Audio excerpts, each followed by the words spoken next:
네, 은수미 정부가 성남시 2030 정비기본계획에서 탈락시킨 본도심 5개동을 다시 재개발 예정구역으로 확정지어라. 존경하는 선배 동료 의원 여러분 안녕하십니까? 국민의힘 안국수 시의원입니다. 성남 본시가지 시민들은 빈부의 격차가 다양한 계층들이 모여 열악한 주거 환경에서 살아가고 있습니다. 2012년 이재명 시장은 2020 정비기본계획에서 본도심 10개동을 예정구역으로 확정짓고 5개동을 순차적으로 재개발을 시작하였습니다. 그러나 은수미 정부는 전임 시장이 지정했던 은행 1구역과 금광 2구역, 중 2구역, 중 4구역, 타평동은 사업성이 떨어진다는 이유로 2030 기본계획에서 모조리 해제시켜버렸습니다. 성남시가 사업성이 떨어져 재개발을 못한다는 5개동 주민들은 요즘 자고 일어나면 집값 폭등과 아파트 분양가 상승으로 사업성이 좋아졌다며 정비구역에서 탈락시킨 성남시 미숙한 행정을 강력히 항의하며 수년째 재지정을 촉구하고 있습니다.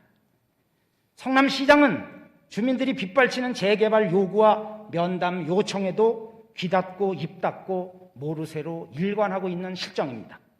성남시는 지금이라도 권리자와 세입자가 쫓겨나지 않는 재정착할 수 있는 일자리와 집이 함께 공존하는 재개발 정책 방안을 모색하고 특히 영세 상인들까지도 보호되는 사회적 가치를 만드는 방식의 재개발 정책을 도입시켜야 합니다.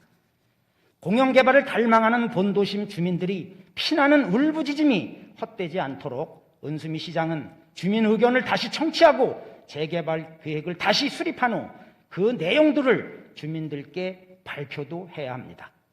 문재인 정부도 2사 부동산 대책에서 다양한 재개발 정책을 확대 발표했듯이 성남시도 재개발에서 제척된 곳을 결합개발을 모색하고 도시계획 시설은 공원 부지도 용도 변경하여 사업 부지로 편입시키고 용적률도 대폭 상향 조정하여 사업성을 높이는 성남형 재개발이 절실히 요구되는 때입니다.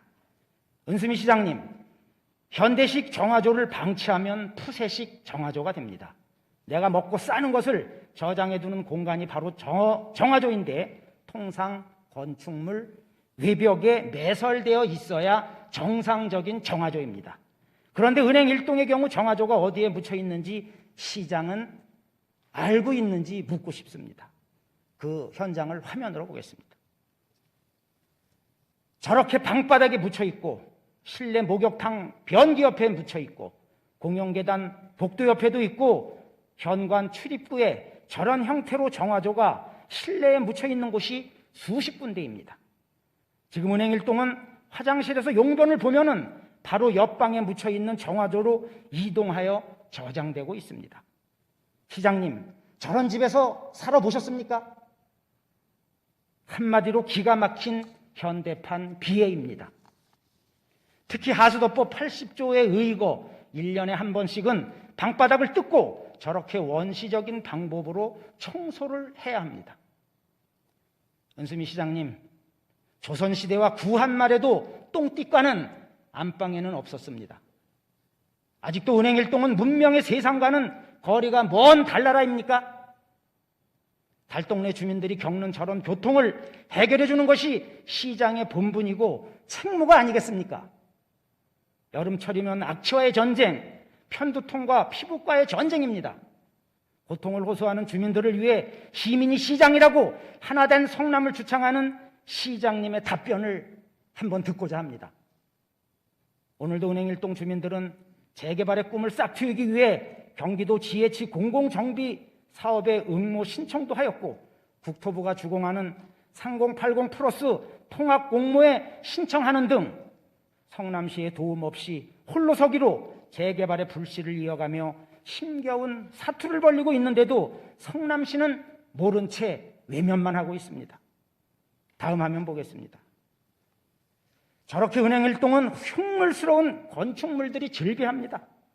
주택법에선 재개발 여부와 무관하게 불량 주택들은 시민의 안전을 위해 심의하고 검토할 의무를 갖고 있는데 성남시는 개인의 사설물이라고 관리를 외면하고 있습니다.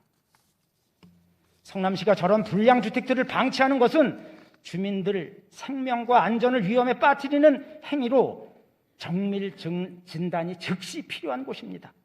도시 빈곤층과 노후주택이 집중되어 있는 은행 일동과 본도심 재개발 정책을 다시 한번 재검토해 줄 것을 강력히 촉구합니다.